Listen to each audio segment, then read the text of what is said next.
ভাই, আপনি কি একটা ইন্টারেস্টিং গল্প শুনতে চান? আমি ভদ্রলোকের দিকে অবাক হয়ে তাকালাম। কিছুক্ষণ আগে তার সঙ্গে আলাপ হয়েছে, তাও এমন কোনো আলাপ না। আমি ট্রেনের জন্য অপেক্ষা করছি কিনা জানতে চাইলেন। আমি বললাম হ্যাঁ, এবং ভদ্রতা করে জানতে চাইলাম আপনি কোথায় যাচ্ছেন। ভদ্রলোক হাসি মুখে বললেন, আমি কোথাও যাচ্ছি না। আমি আমার স্ত্রীকে রিসিভ করতে এসেছি। ও চিটাগাং থেকে আসছে। ট্রেন 2 ঘন্টা লেট। ফিরে যেতে ইচ্ছে করছে না। বাসায় যাব, আবার আসব, ভাবলাম অপেক্ষা করি। তার সঙ্গে এইটুকু আমার আলাপ। এই আলাপের সূত্র ধরে কেউ যখন বলে, ভাই আপনি কি একটা ইন্টারেস্টিং গল্প শুনতে চান, তখন খানিকটা হলেও বিস্মিত হতে হয়। অপরিচিত লোকের কাছ থেকে গল্প শোনার আগ্রহ আমার কম। তাছাড়া আমি আমার দীর্ঘদিনের অভিজ্ঞতায় লক্ষ্য করেছি, ইন্টারেস্টিং গল্প বলে যে গল্প শুরু হয়, সে গল্প কখনোই ইন্টারেস্টিং হয় না। আমি কিছু না বলে চুপ করে রইলাম। ভদ্রলোক বুদ্ধিমান হলে আমার চুপ করে থাকার অর্থ বুঝতে পারতেন। বুদ্ধিমান না হলে এই গল্প আমার শুনতেই হবে। দেখা গেল ভদ্রলোক মোটেই বুদ্ধিমান নন। পকেট থেকে পানের কৌটা বের করে পান সাজাতে সাজাতে গল্প শুরু করলেন। আপনি নিশ্চয়ই খুব বিরক্ত হয়ে আমার কথা শুনছেন। নিতান্তই অপরিচিত একজন মানুষ হড়বড় করে গল্প বলা শুরু করেছে। বিরক্ত হবারই কথা। কিন্তু সমস্যাটা কি জানেন? আজ আমার একটা বিশেষ দিন। এই বিশেষ দিনে আমার মজার গল্পটা কাউকে না কাউকে বলতে ইচ্ছে করে। যদি অনুমতি দেন, গল্পটা বলি। বলুন। আপনি কি পান খান? জি না। একটা খেয়ে দেখুন, মিষ্টি পান। খারাপ লাগবে না। আপনি কি বিশেষ দিনে গল্পের সঙ্গে সঙ্গে সবাইকে পানও খাওয়ান? ভদ্রলোক হেসে ফেললেন। আন্তরিক ভঙ্গিতেই হাসলেন। ভদ্রলোকের বয়স 40-এর মতো হবে। অত্যন্ত সুপুরুষ। ধবধবে সাদা পায়জামা পাঞ্জাবিতে তাকে চমৎকার মানিয়েছে। মনে হচ্ছে তিনি স্ত্রীর জন্য খুব সেজেগুজেই এসেছেন। প্রায় 20 বছর আগের কথা। আমি তখন ঢাকা বিশ্ববিদ্যালয়ে অনার্স করছি, পদার্থবিদ্যায়। এখানে অন্ধকার বলে আপনি হয়তো আমাকে পরিষ্কার দেখতে পাচ্ছেন না। আলো থাকলে বুঝতেন আমি বেশ সুপুরুষ। 20 বছর আগে দেখতে রাজপুত্রের মতো ছিলাম। ছাত্রমহলে আমার একটা নাম ছিল, দ্য প্রিন্স। মজার ব্যাপার হচ্ছে, মেম হলে আমার কোনো পাত্তা ছিল না। আপনি ব্যাপারটা লক্ষ্য করেছেন কিনা জানি না, পুরুষদের রূপের প্রতি মেয়েরা কখনো আকৃষ্ট হয় না। পুরুষদের সবকিছুই তাদের চোখে পড়ে, রূপ চোখে পড়ে না। বিশ্ববিদ্যালয় জীবনে কোনো মেয়ে আমার সাথে ভাব করার জন্য কিংবা কথা বলার জন্য এগিয়ে আসেনি। আমিও নিজে থেকে এগিয়ে যাইনি। কারণ আমার তোতলামি আছে। কথা আটকে যায়।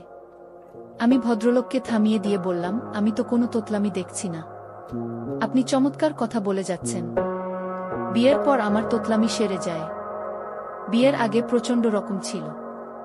অনেক চিকিৎসাও করেছি। মার্বেল মুখে নিয়ে কথা বলা থেকে শুরু করে হোমিওপ্যাথি ওষুধ, পীর সাহেবের তাবিজ, কিছুই বাদ দেই নাই। যাই হোক, গল্পে ফিরে যাই। আমার সাবসিডিয়ারি ছিল ম্যাথ এবং কেমিস্ট্রি। কেমিস্ট্রি সাবসিডিয়ারিতে একটা মেয়েকে দেখে আমার দম বন্ধ হয়ে যাবার মতো অবস্থা হলো। কি মিষ্টি চেহারা, দীর্ঘ পল্লব, ছায়াময় চোখ। সেই চোখ সবসময় হাসছে। ভাই, আপনি কি কখনো প্রেমে পড়েছেন? জি না। সারা রাত ঘুম হলো না। প্রচণ্ড পানির পিপাসায় একটু পরপর গলা শুকিয়ে যায়। পানি খাই আর মহসিন হলের বারান্দায় হাঁটাহাঁটি করি। সপ্তাহে আমাদের 2টা মাত্র সাবসিডিয়ারি ক্লাস। রাগে দুঃখে আমার কাঁদতে ইচ্ছে করে।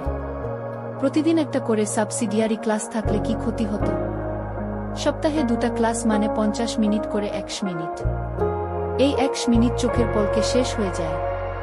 তাছাড়া মেয়েটা খুব ক্লাস ফাঁকি দেয়। এমনও হয়েছে সে পরপর 2 সপ্তাহ কোনো ক্লাস করল না। তখন আমার ইচ্ছে করে লাফ দিয়ে মহসিন হলের ছাদ থেকে নিচে পড়ে সমস্ত জ্বালান্ত্রণার অবসান ঘটাই। সে কি ভয়াবহ কষ্ট আপনি বুঝবেন না। কারণ আপনি কখনো প্রেমে পড়েননি কি? মেয়েটার নাম তো বললেন না। তার নাম কি? তার নাম রূপা। সে সময় আমি অবশ্যই তার নাম জানতাম না। নাম কেন, কিছুই জানতাম না। কোনো ডিপার্টমেন্টের ছাত্রী তাও জানতাম না। শুধু জানতাম তার সাবসিডিয়ারিতে ম্যাথ আছে এবং সে কালো রঙের একটা মরিস মাইনর গাড়িতে করে আসে। গাড়ির নম্বর 8781। আপনি তার সম্পর্কে কোনোরকম খোঁজ নেননি? না, খোঁজ নেইনি। কারণ আমার সব সময় ভয় হতো খোঁজ নিতে গেলেই জানবো মেয়েটির হয়তোবা কারোর সঙ্গে ভাব আছে। একদিনের একটা ঘটনা বললেই আপনি বুঝতে পারবেন। সাবসিডিয়ারি ক্লাস শেষে হঠাৎ লক্ষ্য করলাম মেয়েটা হেসে হেসে একটা ছেলের সঙ্গে গল্প করছে। আমার সমস্ত শরীর কাঁপতে লাগলো। মনে হলো আমি অজ্ঞান হয়ে পড়ে যাব। ক্লাস বাদ দিয়ে হলে এলাম এবং কিছুক্ষণের মধ্যেই সমস্ত শরীর কাঁপিয়ে আমার জ্বর এসে গেল। আশ্চর্য তো বটেই। পুরো 2 বছর আমার এভাবেই কাটে। পড়াশোনা মাথায় উঠল। তারপর একদিন অসীম সাহসের কাজ করে ফেললাম। মরিস মাইনর গাড়ির ড্রাইভারের কাছ থেকে বাড়ির ঠিকানা জেনে নিলাম। তারপর মেয়েটিকে সম্বোধনহীন একটা চিঠি লিখলাম। কি লিখলাম এখন আর মনে নেই, তবে চিঠির বিষয়বস্তু হচ্ছে আমি তাকে বিয়ে করতে চাই। তাকে রাজি হতেই হবে। রাজি না হওয়া পর্যন্ত আমি তাদের বাড়ির সামনে না খেয়ে পড়ে থাকব, যাকে পত্রিকার ভাষায় বলে আমরণ অনশন। গল্পটা কি আপনার কাছে ইন্টারেস্টিং মনে হচ্ছে? হ্যাঁ হচ্ছে। তারপর কি হলো বলুন? চিঠি ডাকে পাঠিয়ে দিলেন? না, নিজের হাতে করে নিয়ে গেলাম। ওদের বাড়ির দারোয়ানের কাছে দিয়ে বললাম, এ বাড়ির একজন আপা আছেন না, ইউনিভার্সিটিতে পড়েন, তার হাতে দিয়ে এসো। দারোয়ান লক্ষ্মী ছেলের মতো চিঠি নিয়ে চলে গেল এবং কিছুক্ষণের মধ্যেই ফিরে এসে বলল, আপা বলেছেন তিনি আপনারে চিনেন না। আমি বললাম, তিনি ঠিকই বলেছেন, তবে আমি তাকে চিনি। এটাই যথেষ্ট। এই বলে আমি গেটের বাইরে খুঁটি গেড়ে দাঁড়িয়ে গেলাম। বুঝতেই পারছেন, নিতান্তই পাগলের কাণ্ড। সেই সময়ে মাথা আসলেই বেঠিক ছিল। লজিক নষ্ট হয়ে গিয়েছিল। যাই হোক, সকাল 9টা থেকে বিকাল 4টা পর্যন্ত কোনোরকম ঘটনা ছাড়াই গেটের সামনে দাঁড়িয়ে রইলাম। লক্ষ্য করলাম দোতলার জানালা থেকে মাঝে মাঝে কিছু কৌতূহলী চোখ আমাকে দেখছে। বিকেল 4টায় এক ভদ্রলোক বাড়ি থেকে বের হয়ে কঠিন গলায় বললেন, যথেষ্ট পাগলামি হয়েছে, এখন বাড়ি যাও।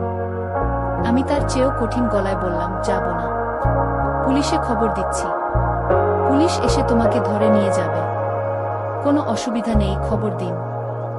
ইউ রাস্কেল, মাতলামি করার জায়গা পাও না? গালাগালি করছেন কেন? আমি তো আপনাকে গালি দিচ্ছি না। ভদ্রলোক রাগে জ্বলতে জ্বলতে বাড়ির ভেতর চলে গেলেন। তার পরপরই শুরু হলো বৃষ্টি, ঢালাও বর্ষণ। আমি ভিজছি নির্বিকার ভঙ্গিতে। সঙ্গে সঙ্গে বুঝছি যে জ্বর এসে যাচ্ছে। সারাদিন রোদে পড়ার পরে এই ঠান্ডা বৃষ্টি সহ্য হবে না।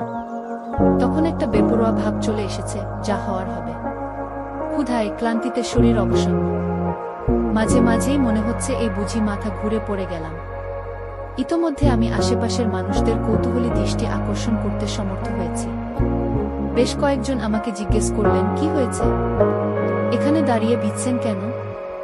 আমি তাদের সবাইকে বলেছি, আমাকে নিয়ে মাথা ঘামাবেন না, আমি একজন পাগল মানুষ। মেয়েটির বাড়ি থেকেও হয়তো টেলিফোনে এই ঘটনার কথা কাউকে কাউকে জানানো হয়েছে। 3টি গাড়ি তাদের বাড়িতে এল। গাড়ির আরোহীরা রাগী ভঙ্গিতে আমার দিকে অনেকক্ষণ তাকিয়ে বাড়ির ভেতর ঢুকলেন। রাত 9টা বাজেও বৃষ্টি এক মুহূর্তের জন্য থামল না।